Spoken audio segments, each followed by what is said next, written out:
Mercato, donc, puisque Luis Enrique revient sur un petit peu tout ce qu'il avait dit, donc il veut du renfort. Maintenant, finalement, il se rend compte qu'il a eu tort.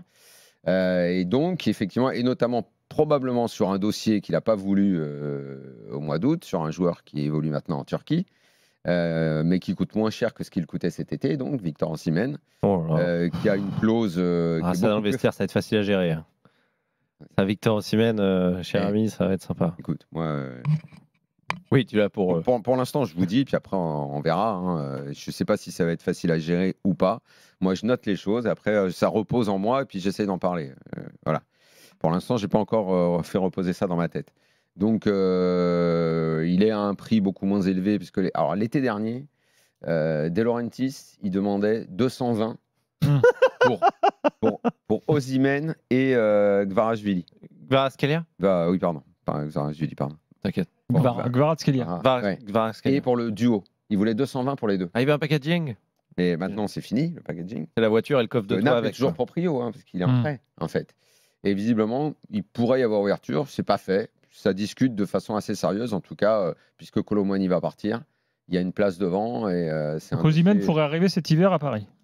Et il performe en Turquie ? Il a mis quelques buts ou pas ? On dit qu'il est pas mal et que Galatasaray, ça va pas leur plaire qu'il se barre parce qu'en plus, Icardi s'est blessé. Ah.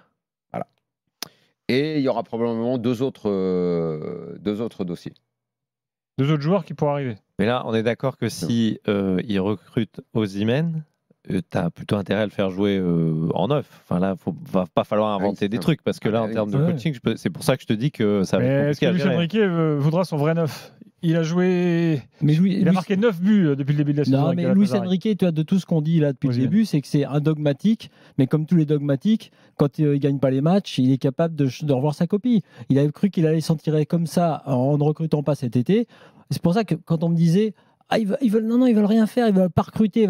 On sait très bien qu'ils sont à l'affût de pistes. Et lui-même, si tu écoutes ses dernières conférences de presse, tu vois bien qu'il est un peu plus en plein doute. La compo contre Munich, c'est quand même une compo de quelqu'un qui est déjà plus très sûr des joueurs qu'il a. Sur janvier, il y a un truc qui va être assez intéressant à observer, c'est qu'il y a 2 matchs de Ligue des Champions au mois de janvier, ce qui n'arrive jamais.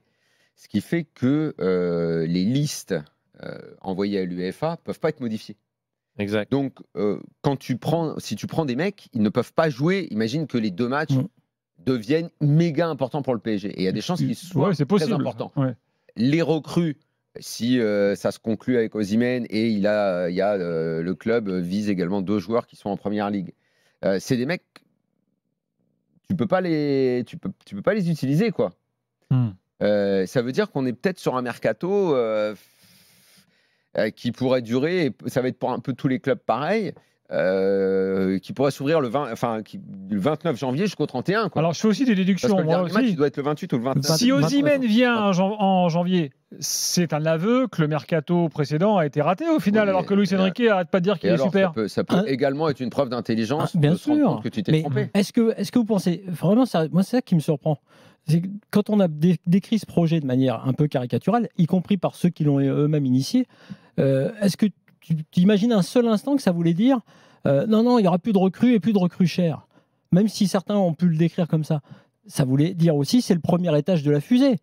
Et effectivement, on le fait avec de jeunes joueurs. Et effectivement, c'est pour ça que quand je parle de patience et de temps, avec cet effectif-là, qu'est-ce que tu veux faire d'autre qu'être patient?